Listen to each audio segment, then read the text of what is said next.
आमदार जयंत पाटील आपल्यासोबत आहे, आपण त्यांच्याशी बोलणार आहोत। आज अधिवेशनाचा शेवटचा दिवस आहे आणि नेमकं कसं पाहता सरकारने शेतकऱ्यांची किंवा इतर महाराष्ट्राच्या ज्या समस्या आहेत, विदर्भाच्या ज्या समस्या आहेत त्यावरती काम केलं असं दिसतंय? सरकारने महाराष्ट्रातल्या विदर्भातील शेतकऱ्यांच्या अनेक प्रश्नांच्याकडे दुर्लक्ष केलं। सभागृहामध्ये किमान चर्चा व्हायला पाहिजे होती अनेक मुद्द्यांची, पण 6 दिवसाचं अधिवेशन असल्यामुळे फारशी विरोधकांनाही संधी मिळाली नाही। नक्कीच, पण खाते वाटप झालं नाहीये। महाराष्ट्राच्या अधिवेशनाच्या इतिहासामध्ये पहिल्यांदा असं घडतंय की मंत्रिमंडळाचा विस्तार झाला पण खाते वाटप झालं नाही आणि संध्याकाळपर्यंत होईल अशी अपेक्षा कमी दिसते। एकटे देवेंद्र फडणवीसच महाराष्ट्रात मुख्यमंत्री, मंत्री, राज्यमंत्री, उपमंत्री आहेत, बाकीच्या कुणाच्या मंत्रिपदाला फारसा अर्थ नाही, हे यातून आता सिद्ध झालेलं आहे असं मला वाटतं। त्यामुळे सगळं राज्य एकटे देवेंद्र फडणवीस चालवू शकतात असा त्याचा अर्थ आहे। नक्कीच, आज सकाळी चहापानावरती उपमुख्यमंत्री एकनाथ शिंदे आणि अजितदादा दोघांना बोलवलं होतं, पण दोघे एकत्र पोहोचले नाही, वेगवेगळे पोहोचले। आता चर्चा सुरू झाल्यात की खाते वाटपासंदर्भातला तिढा सुटत नाहीये, त्यामुळे हे दोन्ही नेते एकत्र बसत नाहीत। मी खरं सांगू का, सत्ता असल्यावर सगळे तिढे सुटतात, कुठलाच तिढा नसतो। त्यांना वेळ मिळाला नसेल, 2-4 खाती इकडं तिकडं व्हायला बसून सोडवतील।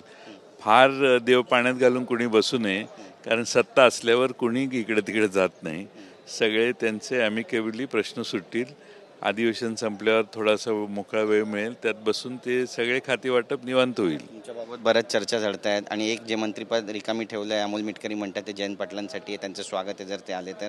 तुम्ही याबद्दल कधी बोलला नाहीत? माझा काही प्रश्नच नाही ना, मी कशाला बोलायचं? कुणी अमोल मिटकरी माझे हितचिंतक आहेत, माझ्याबद्दल त्यांच्या सद्भावना आहेत, त्यामुळे त्यावर बोलण्याची काही आवश्यकता आहे असं मला वाटत नाही।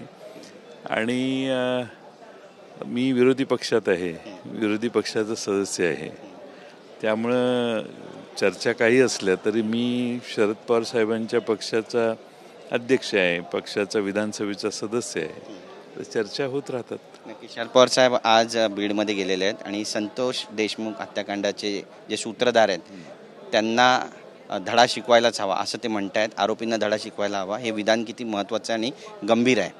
अतिशय गंभीर आहे आणि महत्त्वाचं आहे। आतापर्यंत संबंधित प्रमुख जे आहेत त्यातले त्यांना अरेस्ट व्हायला पाहिजे होती, पण झालेली नाही, आणि त्यामुळं ते एक अतिशय गंभीर अशी त्या ठिकाणी परिस्थिती निर्माण झाली आहे। असा गुन्हा कधी झाला नव्हता, असा खून कधी झालेला नव्हता।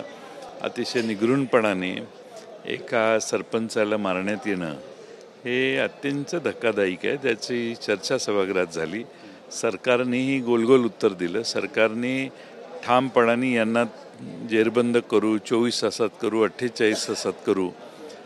आता SIT आहे, न्यायालयीन चर्चा देखील आहे, अशा गोष्टी केलेल्या आहेत। बघू आता काय होतंय। नक्कीच, पण न्याय मिळेल अशी अपेक्षा आहे? न्याय मिळाला नाही तर पुन्हा सभागृहात आवाज उठवतीलच विधानसभेचे सदस्य, बघू।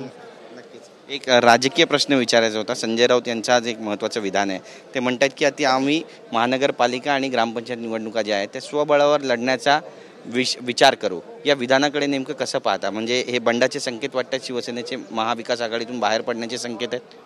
अजिबात नाही। शेवटी कार्यकर्ते प्रत्येक गावात, ग्रामपंचायतीत, जिल्हा परिषद, पंचायत समितीत एकमेकाच्यावर ॲडजस्ट झाले तर त्या ठिकाणी आघाडी होऊ शकते, नाहीच झाले तर कशी होईल? त्यामुळे त्यांनी त्यांची भूमिका सांगितलेली आहे।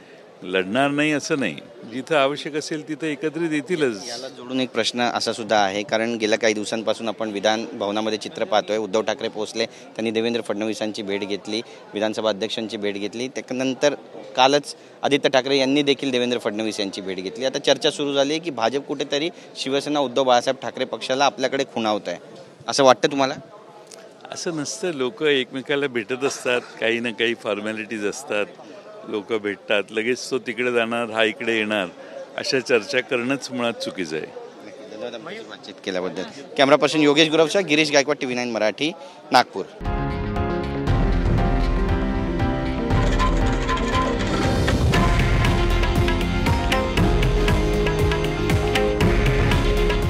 हे आहे देशातील नंबर 1 न्यूज नेटवर्क आणि आपण पाहत आहात TV9 मराठी. काळजी तुमची, हित महाराष्ट्राचं.